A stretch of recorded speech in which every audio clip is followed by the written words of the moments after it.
وَلِلَّذِينَ كَفَرُوا بِرَبِّهِمْ عَذَابُ جَهَنَّمَ وَبِئْسَ الْمَصِيرُ إِذَا أُلْقُوا فِيهَا سَمِعُوا لَهَا شَهِيقًا وَهِيَ تَفُورُ. السلام عليكم ورحمة الله وبركاته. الحمد لله رب العالمين வஸ்ஸலாத்து வஸ்ஸலாமு ஹாத்தமில் அன்பியாய் வல் முர்சலீன். கண்ணியத்துக்குரிய எல்லாம் வல்ல அல்லாஹ்வின் நல்லடியார்களே, இஸ்லாம் கூறும் குடும்பவியல் என்கின்ற தலைப்பினூடாக தொடராக பல செய்திகளை நாம் பார்த்து வருகிறோம். ஒரு குடும்ப அமைப்பின் தலைமை பொறுப்பை ஒரு ஆண்தான் சுமக்க வேண்டும் என்று இஸ்லாம் கட்டளையிடுகிறது. ஒரு குடும்பத்தை நிர்வகிக்கிற ஒரு ஆண் அவன் கவனிக்க வேண்டிய பல முக்கியமான தகவல்களை இஸ்லாம் அழகான வழிகாட்டுதலாக சொல்லிக் கொடுக்கிறது. ஒரு தலைமை பொறுப்பை ஏற்கக்கூடிய ஒரு மனிதன் தன் குடும்பத்தில் உள்ள அனைவரையும் சில காரியங்களில் ஒரு முக்கியமான ஒரு செயல் செய்ய வேண்டியிருக்கு என்று சொன்னால், ஒரு முக்கியமான ஒரு முடிவு எடுக்க வேண்டியிருக்கு என்று சொன்னால், மனைவியோடு பிள்ளைகளோடு ஆலோசனை செய்து அந்த முடிவை எடுக்க வேண்டும் என்று இஸ்லாம் தலைமையில் உள்ளவர்களுக்கு அறிவுறுத்துகிறது. நபிகள் நாயகம் ஸல்லல்லாஹு அலைஹி வஸல்லம் அவர்கள் ஒரு மிகப்பெரிய சாம்ராஜ்யத்தின் சக்கரவர்த்தி, அடுத்து அவர்கள் அல்லாஹ்வின் தூதர்.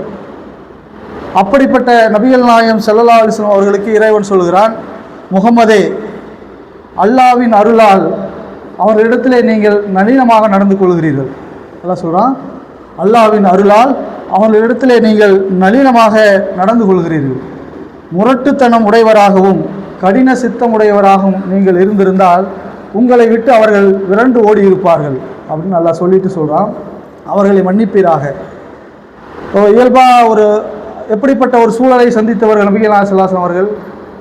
ஒரு சொந்த ஊரை விட்டு துரத்தப்பட்டு அதுக்கப்புறம் ஏராளமான துன்பங்களை கொடுத்தவர்கள் அந்த மக்கத்து காஃபிர்கள். அவர்கள் பின்னாடி இஸ்லாத்துக்கு வந்தாங்க. இஸ்லாத்திற்கு வந்த பிறகு இவர்களுக்கு ஒரு ஆட்சி அதிகாரம் கிடைத்த பிறகு, ஒரு அதிகாரம் தன் கையில் கிடைச்ச உடனே என்ன செய்வாங்க? தனக்கு அநீதி இழைத்தவர்களை ஏதாவது பழி வாங்கணும்னு தான் நினைப்போம். சாதாரண அதிகாரம் இருந்தாலே அவர்கள் ஒரு அநியாயம் செய்யக்கூடியவெல்லாம் பெரும்பாலும் இருப்பாங்க. ஆனால் தனக்கு அநியாயம் இழைத்தவர்களுக்கு தனக்கு ஒரு அதிகாரம் வந்த உடனே அவங்களை ஏதாவது பழி வாங்கணும், ஏதாவது செய்யணும்னு தான் நினைப்பாங்க. அதுக்கு அல்லாஹ் என்ன சொல்லி கொடுக்குறான்? அவர்களை மன்னித்து விடு. அவர்கிட்ட நீங்கள் மென்மையாக நடந்துக்கிறீங்க. எப்படி நீங்கள் மென்மையாக நடக்கிறீங்கன்னு சொன்னால், இயல்பாக மனிதனுடைய குணம் என்ன? தனக்கு அநீதி இழைத்தவனுக்கு ஏதாவது செய்யணும் அப்படிங்கிறதான் மனிதனுடைய இயல்பு. ஆனால் அல்லாஹ் என்ன சொல்கிறான்? என்னுடைய அருளால் நீ அவர்கள்ட்ட மென்மையாக நடந்துக்கிற, உன்கிட்ட முரட்டு குணம் இல்லை, அதனால் அவர்களை மன்னிச்சிரு, அவர்களுக்காக நீ பாவ மன்னிப்பு தேடுங்க அப்படின்னு சொல்லிட்டு என்ன சொல்கிறான் அல்லாஹ்? அதோடு சேர்த்து சொல்கிறான், ஏதேனும் காரியங்கள் நீங்கள் முடிவெடுக்க வேண்டியிருந்தால் அவர்களோடு ஆலோசனை செய்யுங்க. யார்கிட்ட? ஊரை விட்டு துரத்துனாங்களே, பின்னாடி இஸ்லாத்துக்கு வந்துட்டாங்க, ஊரை விட்டு துரத்துனவங்க தான் இஸ்லாத்துக்கு வந்தாங்க, அவங்களோட நீங்கள் என்ன செய்யணும்? ஆலோசனை செய்து ஒரு காரியத்தை நீங்கள் முடிவு செய்யுங்க. அப்படி நீங்கள் முடிவு செய்து விட்டால் நீங்கள் அல்லாஹ்வை சார்ந்திருங்கள், உறுதியாக இருங்கள், அல்லாஹ்வை சார்ந்திருங்க அப்படின்னு சொல்லி அல்லாஹ் சொல்லி காட்டுறான். அப்போ நபிகள் நாயகம் ஸல்லல்லாஹு அலைஹி வஸல்லம் மிகப்பெரிய சாம்ராஜ்யத்தின் சக்கரவர்த்தியாக இருந்தால் கூட, அல்லாஹ்வின் தூதராக இருந்தால் கூட, சக மனிதர்களோடு ஒரு காரியத்தை முடிவு செய்யும் போது ஆலோசனை செஞ்சு ஒரு முடிவு எடுங்க அப்படின்னு அவருக்கு நிர்வாகியாக இருக்கக்கூடிய ஒரு தலைமை பொறுப்பு இருக்கக்கூடியவருக்கு ஒரு ஆலோசனை சொல்கிறான்.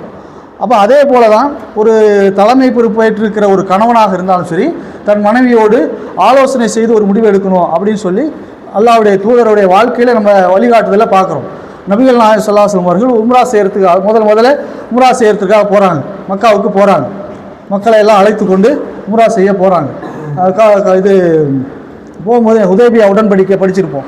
போகும்போது என்னாச்சு? மக்கத்து காஃபிர்கள் பார்க்குற நம்மளை படையெடுத்து வராங்க, உள்ளே பூந்தா சரி இருக்காது அப்படின்னு சொல்லி என்ன சொல்கிறாங்க? இடையிலே தடுக்கிறாங்க. அந்த அதெல்லாம் நம்ம பெரிய ஹதீஸாக படிச்சிருப்பீங்க, உங்களுக்கு ஆல்ரெடி சொல்லியிருப்போம். அப்போ போகும்போது அவங்க தடுக்கிறாங்க. ஒரு ஹுதைபியாங்கிற இடத்துல இருந்து 2 பேர்த்துக்கு ஒரு உடன்படிக்கை நடக்குது. யார்? மக்கத்து காஃபிர்களுக்கும் நபிகள் நாயகம் ஸல்லல்லாஹு அலைஹி வஸல்லம் ஒரு உடன்படிக்கை நடக்குது. அப்போ அவங்க என்ன சொல்கிறாங்க? இந்த வருஷம் நீங்கள் வரக்கூடாது, உம்ராவுக்கு இந்த வருஷம் நீங்கள் வரக்கூடாது, அடுத்த வருஷம் வேணால் வாங்க என்று சொல்லிட்டு இன்னும் ஒப்பந்தங்கள்லாம் போடுறாங்க. இஸ்லாத்துக்கு யாராவது வந்தாங்கன்னு சொன்னால் நீங்கள் என்கிட்ட திருப்பி கொடுத்துடணும்.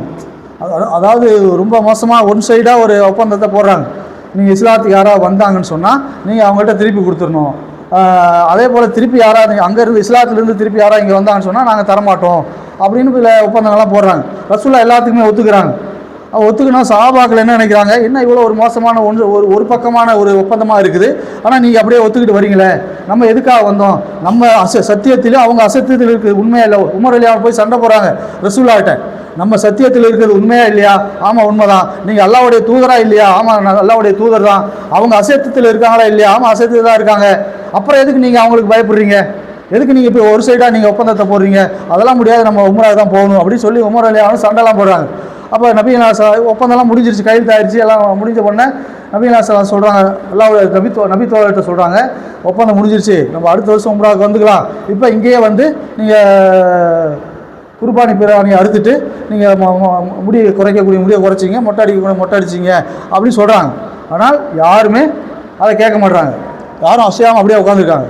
ஒரு அல்லாஹ்வுடைய தூதருக்காக உயிரே கொடுக்கக்கூடிய அந்த நபித்தோழர்கள் இந்த கட்டளைக்கு கட்டுப்பட மாட்டேங்கிறாங்க. ரொம்ப மனவேதனையோடு நபிகள் நாயகம் என்ன செய்கிறான்னு சொன்னால் உம்மு சலமா ரலியல்லாஹு அவங்க அழைச்சிட்டு வந்திருக்காங்க. அவங்களுடைய கூடாரத்துக்கு போகிறாங்க.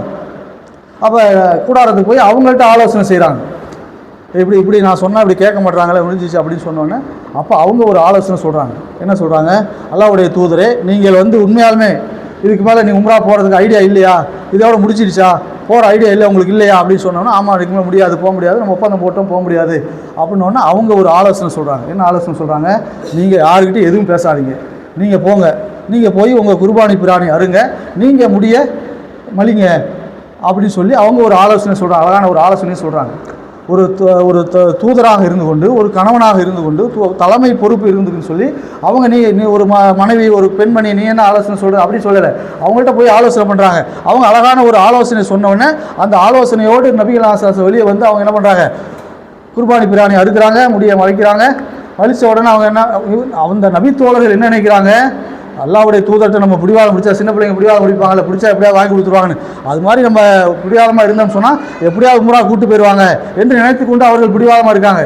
ஆனால் நபிகள் நாயகம் அவர்கள் குர்பானி பிராணி அறுத்து மொட்டையை அடித்த உடனே அடுத்த மறுப்பே இல்லாமல் எல்லாரும் சரசரசன்னு அந்த காரியத்தை செஞ்சுட்டாங்க என்கிற செய்தி நம்ம பார்க்குறோம். அப்போ இந்த இடத்துல என்ன புரியுறோம்னு சொன்னால், அதற்கு ஆலோசனை கொடுத்தது யார், ஒரு அழகான ஒரு யோசனையை கொடுத்தது யாருன்னு சொன்னால் தன்னுடைய மனைவி அவர்கள் கொடுத்தாரு. அப்போ மனைவியிடத்திலும் நல்ல ஆலோசனைகள் இருக்கும் என்பதற்காக குடும்பத்திலே நிர்வாக பொறுப்பில் தலைமை பொறுப்பு இருக்கக்கூடியவர்கள் என்ன செய்யணும்னு சொன்னால் குடும்பத்தோடு ஆலோசனை செய்யணும் என்கிற செய்தியை நிர்வாகிக்கான வழிகாட்டுதலாக இஸ்லாம் நமக்கு சொல்லுகிறது. அடுத்ததாக நிர்வாகம் நம்மள்கிட்ட தான் இருக்குது அப்படிங்கிறதுக்காக மனைவியை ஒரு அதிகாரத்தோடு மனைவியிடத்தில் நடந்து கொள்ளக்கூடாது, அவங்கள்ட்ட ஆலோசனை செய்யணுங்கிறத ஒரு இது பார்க்கணும். அதையோட நபிகள் நாயகம் ஸல்லல்லாஹு அலைஹி வஸல்லம் என்ன சொல்கிறாங்கன்னு சொன்னால், பெரும்பாலும் பெண்களிடத்தில் நிறைய குறைகள் இருக்கும், ஆண்களை தாண்டி அதிகமாக பெண்களிடத்தில் குறை. இஸ்லாம் சொல்கிறது, நம்ம சொல்கிறது இல்லை. நீங்கள் போயிட்டு அப்புறம் ஒரு இது நினைக்கக்கூடாது. இஸ்லாம் வழி சொல்கிறது என்னன்னு சொன்னால், நபிகள் நாயகம் ஸல்லல்லாஹு அலைஹி வஸல்லம் சொன்னாங்கன்னா பெண்களிடத்தில் நிறைய குறைகள் இருக்குது. ஒரு குடும்பம்னு சொன்னால் பெண்களிடத்தில் நிறைய குறைகள் இருக்க தான் செய்கிறது. அதை எப்படி நீங்கள் பார்க்கணும் அப்படின்னு சொன்னால் நபிகள் நாயகம் ஸல்லல்லாஹு அலைஹி வஸல்லம் சொல்கிறாங்க, லா எஃப் அகு மூமினூன மூமினாத், ஒரு முஸ்லீமான ஒரு ஆண், முஸ்லீமான ஒரு கணவன், முஸ்லீமான ஒரு மனைவியை எந்த காரணத்தை கொண்டு வெறுத்து விட வேண்டாம் என்று சொல்லிட்டு நபிகள் நாயகம் ஸல்லல்லாஹு அலைஹி வஸல்லம் சொல்கிறாங்க. உங்களுக்கு பிடிக்காத ஒரு செயல் இருந்தால் அவர் இடத்துல உங்களுக்கு விருப்பமான நிறைய செயல் இருக்கும், பிடிக்கலன்னு ஒரு செயல் இருக்கும், ஆனால் பிடித்தமான நிறைய செயல் இருக்கும். அந்த பிடித்தமான செயலை வச்சு நீங்கள் மகிழ்ச்சி அடைந்து கொள்ளுங்கள் என்று சொல்லி நபிகள் நாயகம் ஸல்லல்லாஹு அலைஹி வஸல்லம் சொல்கிறாங்க. எந்த கட்டத்திலும் நீங்கள் வெறுத்து விடாதீர்கள் அப்படின்னு சொல்லிட்டு, அதுக்கு காரணம் என்ன, அவங்க ஏன் இந்த குறையோடு இருக்கிறாங்க அப்படின்னு சொன்னால் நம்ம அடிக்கடி கேள்விப்பட்டது தான், அவங்க வளைந்த விழா எலும்பிலிருந்து படைக்கப்பட்டவர்கள் அப்படிங்கிறது தான் நபிகள் நாயகம் ஸல்லல்லாஹு அலைஹி வஸல்லம் சொல்கிறாங்க. அவர் ஆதம் அலைஹிஸ்ஸலாமுடைய வளைந்த விழா எலும்பிலிருந்து அவர்கள் பெண்கள் படைக்கப்பட்டார்கள், அந்த வளைவோடு நீங்கள் பயன்படுத்தி கொண்டால் நீங்கள் இன்பத்தை பெற்றுக்கொள்ள முடியும் என்று நபிகள் நாயகம் ஸல்லல்லாஹு அலைஹி வஸல்லம் சொல்கிறாங்க. இப்போ நம்ம கொடுவா இருக்குது, அந்த அறுக்கிற அருவா இருக்குது, அதெல்லாம் அந்த வளைவாக இருந்தால் தான் அதை பயன்படுத்த முடியும் இல்லையா, அதை நிமித்தி வச்சுருந்தா பயன்படுத்த முடியாது. அதனால் அந்த வளைவோடு நீங்கள் எதெல்லாம் வளைவோடு பயன்படுத்தணுமோ அந்த வளைவோடு நீங்கள் பயன்படுத்தி கொள்ளுங்கள் என்று ஆண்களுக்கு அறிவுரை சொல்லுது. நீங்கள் அதை நிமித்தணும்னு நினச்சிங்கன்னா, அவங்கள்ட்ட குறையே இல்லாமல் சரி பண்ணணும் அப்படின்னு நீங்கள் நினச்சிங்கன்னு சொன்னால் அதை நீங்கள் உடச்சிருவீங்க. அதனால் அந்த வளைவோடு நீங்கள் பயன்படுத்தி கொள்ளுங்கள் என்று சொல்லி நபிகள் நாயகம் ஸல்லல்லாஹு அலைஹி வஸல்லம் அவர்கள் நிர்வாகிக்கான அந்த வழிகாட்டுதலை சொல்கிறாங்க. அடுத்து என்ன சொல்கிறான்னு சொன்னால், ரொம்ப கடுமையான ஒரு செய்தி சொல்கிறாங்க. பெண்களை அடிக்கக்கூடியவர்களுக்கு, அது ஆம்பளை கணவன் அப்படிங்கிறத பெண்களை நீங்கள் அடிச்சிங்கன்னு சொன்னால் அது எவ்வளோ ஒரு, அதாவது பகலில் வந்து பெண்ணை வந்து நீங்கள் ஏதோ அடிமை அடிக்கிற மாதிரி அடிக்கிறீங்க, இரவில் போய் இல்லறத்தில் ஈடுபடுறீங்களே, இது உங்களுக்கு வெக்கமா இல்லையா என்று அப்படியே இதாக சொல்கிறாங்க. ஒரு உரைக்கிற மாதிரி என்ன சொல்கிறாங்கன்னா, பகலில் அடிமை அடிக்கிற மாதிரி அடிக்கிறீங்க, இரவில் போய் இல்லறத்தில் ஈடுபடுறீங்களே, இது உங்களுக்கு வெக்கமா இல்லையா அப்படின்னு சொல்லி பெண்களை அடிக்கிற செய்தி வந்து செய்யவே கூடாதுன்னு சொல்கிறாங்க. எந்த காரணம் எப்போ அடிக்கலாம் அல்லாவே குர்ஆனில் சொல்கிறான். எப்போ நீங்கள் அந்த பெண்களை அடிக்கலாம் என்று சொன்னால் அவர்கள் மானக்காடான செயல்கள் ஏதேனும் நீங்கள் கண்டால் மட்டும்தான் பெண்களை அடிப்பதற்கு அனுமதி இருக்கிறது போல வேறு எந்த காரணத்தை கொண்டு ஒரு ஆண் பெண்ணை அடிக்கவே கூடாது என்பதை இஸ்லாம் கடுமையாக கண்டிக்கிறது. ஆனால் இப்போ இன்றைக்கி பார்த்தீங்கன்னு சொன்னால் பெரும்பாலான பெண்களே ஆண்களை கணவன் அடிக்கக்கூடிய அளவுக்கு நிலைமை மாறி இருக்குது. சில இடங்களில் பெண்கள் மனைவி கணவன் அடிக்கக்கூடிய நிலைமை இன்னைக்கு மாறி இருக்குது. அதனால் ஆணே ஒரு பெண்ணை அடிக்கக்கூடாது என்று சொன்னால் பெண் ஆணை எந்த காரணம் கொண்டும் எப்பொழுதும் அடித்து விடக்கூடாது என்பதை நம்ம கவனமாக இருக்கணும். அடுத்ததாக இப்போ நம்ம பெண்கள் இயல்பாகவே அப்படி தான் அப்படின்னா, இப்போ நபிமார்களுடைய மனைவிமார்கள் எப்படி இருந்தாங்க அப்படிங்கிற செய்தியெல்லாம் நம்ம பார்த்தோம்னு சொன்னால் அவர்கள் இறையச்சத்திலும் இந்த அதாவது வணக்க வழிபாடுகளையும் அவர் உயர்ந்த இடத்துல இருந்தவங்க தான் அவங்களாம். ஆனால் அவங்களும் எப்படி இருந்தாங்கன்னு சொன்னால் சாதாரண மனைவியாக இருக்கும்போது சாதாரண பெண்மணி போல் அவங்களும் நபிகள் ஸல்லல்லாஹு பல இடங்களில் சண்டை போட்டிருக்காங்க, பல பிரச்சனைகளை செய்திருக்காங்க என்கிற செய்தியெல்லாம் நம்ம பார்க்குறோம். அதில் ஒரு செய்தி என்னன்னு சொன்னால் அல்லாவே கண்டிக்கக்கூடிய அளவிற்கு ஒரு சம்பவத்தை நபிமார்கள் ரசூலுல்லாஹ்வுடைய மனைவிமார்கள் செய்திருக்கிறத பார்க்குறோம். என்னன்னு சொன்னால் ரசூல்லா வந்து ஜைனப் வீட்டில் போய் தேன் குடிக்கிறாங்க. நம்ம குர்ஆன்லேயே அந்த செய்தியெல்லாம் சொல்கிறோம். ரசூல் ஸல்லல்லாஹு அலைஹி அவங்க மனைவி ஜைனப் ரலியான வீட்டில் போய் தேன் குடிக்கிறாங்க. அப்போ அதை ரசூலுல்லாஹ்வுடைய மனைவிமார்களே 2 குரூப்பாக இருந்தாங்க அப்படிங்கிற செய்தியெல்லாம் நம்ம ஹதீஸில் பார்க்குறோம். ஆயிஷா ரலியல்லாஹு ஹப்ஸா ரலியல்லாஹு இவங்க ஒரு 4 பேர் ஒரு குரூப்பு, மற்ற மனைவிமாரெலாம் ஒரு குரூப்பு, இப்படி 2 குரூப்பாகவே இருந்திருக்காங்க. அப்போ இவங்க என்ன செய்வாங்கன்னா ரசூலா வந்து எந்த மனைவி வீட்டுக்கு போகிறாங்க, அங்கே என்ன செய்கிறாங்க அப்படிங்கிற செய்தியெல்லாம் போய் சின்ன பிள்ளைங்களை விட்டு பார்த்துட்டு வர சொல்கிறது. அப்போ ரசூல்லா வந்து அங்கே ஜைனப் ரலியல்லாஹு வீட்டில் வந்து போய் தேன் குடிச்சிட்டு இருக்காங்க அப்படிங்கிற செய்தி இவங்களுக்கு கேள்விப்பட்டவொன்னே என்ன செய்கிறாங்க, ஆயிஷா ரலியல்லாஹு ஆயிஷா யார், அபூபக்கர் சித்தியோட மகள் ஹப்ஸா ரலியல்லாஹு அவர்கள், அவங்க வந்து உமர் ரலியல்லாஹுவோட மகள். இப்போ இவங்க 2 பேர் என்ன செய்கிறான்னு சொன்னால் ரசூல்லா எங்கள் வீட்டுக்கு முதல்ல வந்தான்னு சொன்னால் நான் அந்த வாயில் வாட வருதுன்னு நான் சொல்லிடுறேன், உன் வீட்டுக்கு வந்தாக்க நீ வாட வருது நீ சொல்லிடு அப்படின்னு சொல்லி ஒரு 2 பேர்த்துக்குள்ளே இருக்கிற அந்த வெறுப்பு அப்படின்னு சொல்கிறாங்க. ஆயிஷா நபிகள் ஸல்லல்லாஹு வந்து ஜைனப் வீட்டில் தேனை குடிச்சிட்டு வராங்க. வந்தவொடனே அவங்க என்ன சொல்கிறாங்க, இன்னும் ஒரு துர்நாற்றம் வருது அவங்க வாயில் அப்படின்னு சொல்லிடுறாங்க. இப்போ இந்த மனைவி வீட்டுக்கு போனோன்னே ஆயிஷா வீட்டுக்கு போனோன்னா அவங்களும் அப்படியே சொல்கிறாங்க, ஹப்ஸா வீட்டுக்கு போனோன்னா அவங்களும் அப்படியே சொல்கிறாங்க. ஏன்னா இவங்க 2 பேரும் நான் தேன் தானே குடித்தேன் அதில் என்ன வாட வருது அப்படின்னா, அப்போ நபிகள் என்ன சொல்கிறாங்க, அல்லாஹ் மேலே சத்தியமாக இனிமேல் நான் தேனை குடிக்க மாட்டேன் அப்படின்றாங்க. அல்லாஹ் மேலே சத்தியமாக நான் தேனை குடிக்க மாட்டேன் அப்படின்னு சொன்னவொடனே அல்லாஹ் வசனத்தை இறக்கி வைக்கிறான். அல்லாஹ் ஹலால் ஆக்கிய ஒன்றை நீ ஹராமாக்குறியா, அல்லாஹ் ஹலால் ஆக்கிய ஒன்றை நீ ஹராமாக்குறியா என்று கடுமையான ஒரு வசனத்தையே அல்லாஹ் இறக்குறான். இது எவ்வளோ கடுமையான ஒரு வசனம். இது எப்படி செஞ்சாங்க, இது இந்த ஆட்டை கழுதி ஆக்கின கதை சொல்லுவாங்கல்ல, ஒருத்தர் கழுதை ஆட்டை பிடிச்சிட்டு போயிருக்கான் சந்தையில், ஏற்கனவே சொல்லியிருக்கான், ஆட்டை பிடிச்சி சந்தையிலேருந்து ஆட்டை கூட்டிகிட்டு போய் தோளில் போட்டு போயிருக்கான். ஒரு 4 பேர் என்ன பண்ணியிருக்கான், இவன்கிட்ட இருந்து எப்படியாவது இந்த ஆட்டை நம்ம பிடிக்கணும் அப்படின்னு சொல்லி கொஞ்சம் தூரம் வந்து ஒருத்தர் நின்றுட்டு சொல்லியிருக்கான், ஏன்னா கழுதையை ஓட்டி தூக்கிட்டு போகிறேன் அப்படின்னு சொல்லி. அவன் இவன் பார்த்துருக்கான், இல்லை இவனுக்கு பைத்தியம், நம்ம ஆட்டை தானே ஓட்டு போகிறோம், இவனுக்கு எதாவது பைத்தியம் முடிச்சிருக்கு, இவன் ஸ்டடியாக போயிருக்கான். 2வது ஒருத்தன் எதுக்குடா கழுதை அப்படின்ட்டு இருக்கான். இவனுக்கு கொஞ்சம் ஒரு 25% சந்தேகமாகிடுச்சு, என்னடா அது அவனுக்கு கழுதுனா இவனுக்கு கழுதுங்கிறான் அப்படின்ட்டு ஒரு மாதிரியாக பார்த்துட்டு போயிட்டான். 3வது ஒருத்தன் கழுதை என்னத்துக்கு அப்படின்னு சொல்லியிருக்கான். ஐயோ என்ன அவனுக்கு கழுதுங்கிறான், இவனுக்கு இப்போ 75% ஆச்சு, கழுதையாக இருக்குமோ அப்படின்னு இவனுக்கு ஒரு டவுட் வந்துச்சு. அப்புறம் இன்னும் கொஞ்சம் ஒரு போனவொன்னே இன்னொருத்தன் அவனும் கழுதுன்னு இருக்கான்.